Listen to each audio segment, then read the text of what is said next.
ഓരോ യാത്ര കഴിഞ്ഞ് വരുമ്പോഴേക്കേ അട്ടകടി കൊള്ളുന്ന എങ്ങനെയാ.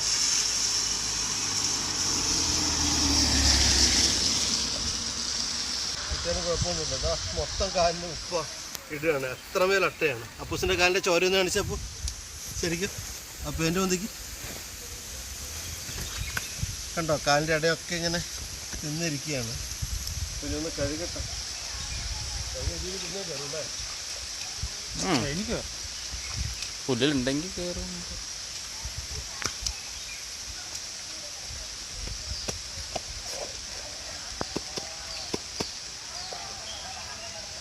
ഓരോ വീഡിയോസ് കാണുമ്പോൾ ശ്രദ്ധിക്കണേ, ഇതുപോലെ റിസ്ക്കാണ് കാട്ടിലേക്കും മലയിലേക്കും പോകുമ്പോൾ.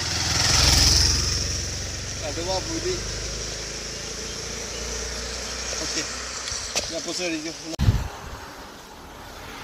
അപ്പൂസിൻ്റെ കാല് കാണിച്ചേടാ. ഇതുണ്ടോ അട്ട കടിച്ച് ചോര. ഇനി എന്തോരാണ് പെയിൻറ്റിൻ്റെ അതിലെ കൂടെ മേലേക്ക് കയറിയേക്കണേന്ന് അറിയില്ല. ഇതുണ്ടോ റോട്ടിലൊക്കെ ഞങ്ങളിത്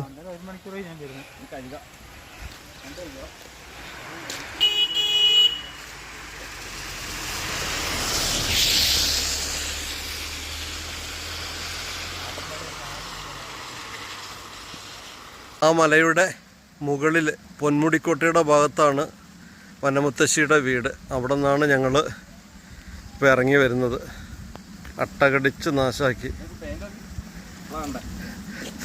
ഇങ്ങോട്ട് കയറി വാ. ഇത് കാണുന്നുണ്ടോ പെയിൻറ്റിൽ ചോര? അട്ടകടിച്ചിട്ട് ഇങ്ങനെ ഇറങ്ങിപ്പോയതാണ്. ഇനി ഒരുപാട് സ്ഥലത്തുണ്ട്, ഞങ്ങളത് കാണിക്കണില്ല. ഓരോ യാത്രയും കഴിഞ്ഞ് വരുമ്പോൾ അതിൻ്റെ റിസ്ക് എത്രമാത്രമാണെന്ന് ഞങ്ങൾ പറയാറില്ല. ആന ഓടിച്ചിട്ടുണ്ട്, പല മൃഗങ്ങൾ ഓടിച്ചിട്ടുണ്ട്, മലമ്പാമ്പിൻ്റെ പെരുമ്പാമ്പിൻ്റെ ഒക്കെ മുന്നിൽ നിന്ന് ഭാഗ്യം കൊണ്ട് കഴിച്ചതായിട്ടുണ്ട്, ഈശ്വരൻ്റെ അനുഗ്രഹം കൊണ്ട്. ഇന്നിപ്പോൾ കടുവയുണ്ട്, കാട്ടുപോത്തൊക്കെ ഇവിടെയുണ്ട്, പുലി ഇറങ്ങിയെന്നാണ് പറഞ്ഞത്.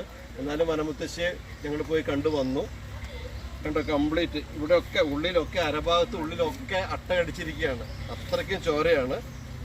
കാണുന്നില്ലേ? ശരി എന്നാ.